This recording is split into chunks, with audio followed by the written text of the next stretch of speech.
श्री अकाल। मैं मुक्ता शर्मा त्रिपाठी। मैं ईवा जिंदगी की उपाध्यक्षा हूँ और हिंदी अध्यापिका हूँ शहीद इंस्पेक्टर जगजीत सिंह सरकारी मिडिल स्कूल कोटला शरीफ बटाला गुरदासपुर से। और सर्वप्रथम मैं आदरणीय और परम प्रिय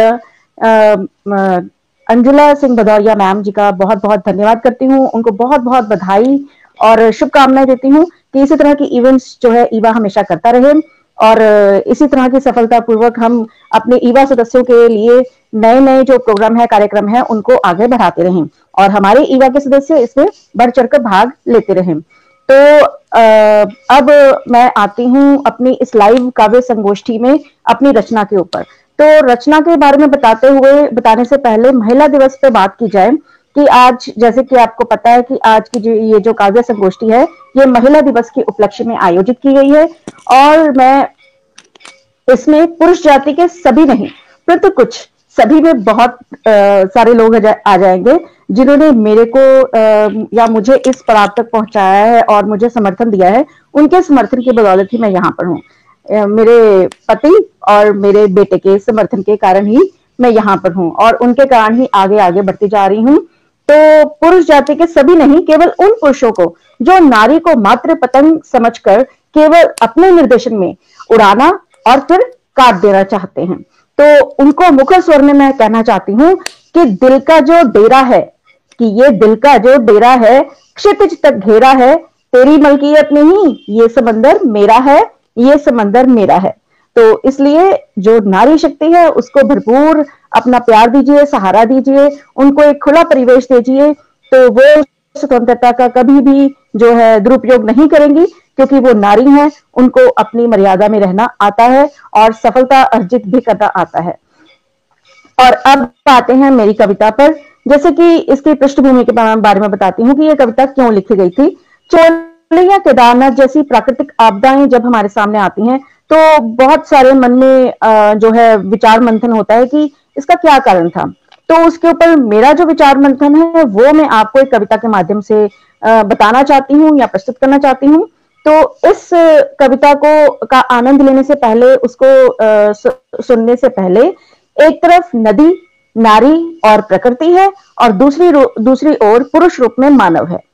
तो मानव कैसे इस प्रकृति का, नारी का या फिर जो नदी है इसका दोहन करता है, दुरुपयोग करता है और फिर ये तीनों कैसे अपना रौद्र रूप दिखाती हैं। तो आइए सुनते हैं। शीर्षक है उपेक्षा स्वीकृति। प्रेम आवेश में, मुक्त परिवेश में, कि जब नदी, नारी और प्रकृति प्रेम में होते हैं और मुक्त परिवेश मिलता है तो उनका रूप अलग ही होता है। कैसा? प्रेम आवेश में, मुक्त परिवेश में, पावनी बड़े है पावन प्रदेश में। थिरकती है कभी, कैसा रूप होता है जब वो झरना बनकर अपने उद्भव से नीचे आ रही होती है। थिरकती है कभी, मटकती है कभी, झरझर झरना बन बरसती है तभी। दंभ पुरुषत्व का, परंतु मानव या पुरुष यहाँ पर उसको थिरकते मटकते देख अपने आप को दिखाना चाहता है कि हाँ मैं भी हूं। तो वो क्या करता है? अधिकतर दंभ पुरुषत्व का अंब बांध बंधता, उसके पानी को बांध देता है बांध में। अवरुद्ध हेतु खुद लो स्तंभ बनता, खुद ही उसका स्तंभ बन जाता है और खुद उसके प्रवाह को रोक लेता है। और अब वहां पर क्या बन गया? झील। था आंकते हो खूब झांकते हो, उस झील की सहनशीलता को वो नापता है, उसकी था आंकने की कोशिश करता है। था आंकते हो खूब झांकते हो, संवेदनाहीन मगर हाँफते हो। सहनशीलता का कोई पारावार नहीं है। आप केवल प्रेम से उससे हर उत्तर ले सकते हैं और हर तरीके से उसको अपने आधार पर चला सकते हैं, परंतु केवल प्रेम से, केवल सहयोग से। था आंकते हो खूब झांकते हो, संवेदनाहीन मगर हाँफते हो। इस प्रेम पाश में, बंद बुझ पाश में, विस्मित हृदय वो घिरी काल पाश में। नदी, नारी, प्रकृति का ये अंतिम स्तर हो जाता है, सोपान आ जाता है, क्योंकि जिसके ऊपर उसने भरोसा किया था उसने उसको बांध में बंध दिया। तो इस प्रेम पाश में, वो भुज पाश में बंधी हुई विस्मित हृदय है कि वो क्या करे। कटुशिलाघात से तभी एक चोट होती है और उसको जागृत कर देती है।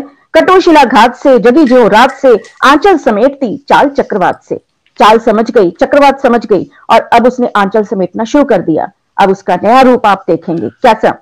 सब समझ बूझ कर शुद्ध रौद्र रूप धर, जैसे कि चमोली या केदारनाथ में आपने देखा।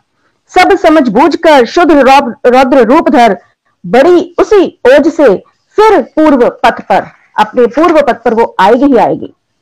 तो अब जो सृष्टि है वो क्या कहती है, लोग क्या कहते हैं कि नदी ने संहार कर दिया, नदी ने प्रहार कर दिया, विनाश कर दिया। नहीं, ये नदी के कारण नहीं हुआ, ये किसके कारण हुआ? सुनिए, प्रहारी वो नहीं, संहारी वो नहीं, कारण तुम ही एक, अपकारी वो नहीं, वो कभी अपकार नहीं करेगी। अंतिम बंध है, नदी नारी प्रकृति, नदी नारी प्रकृति, उपेक्षा अस्वीकृति, कि उपेक्षा स्वीकार नहीं है, सम्मानित है अगर, सम्मानित है अगर, जागृति अलंकृति, जागृति अलंकृति। धन्यवाद, ये मेरी रचना थी और मैं सबको बहुत बहुत शुभकामनाएं देती हूँ।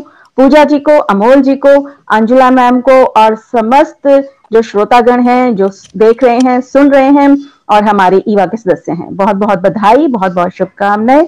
इसी तरह से कार्यक्रम चलते रहें। धन्यवाद पूजा जी, धन्यवाद अमोल जी। Thanks for watching.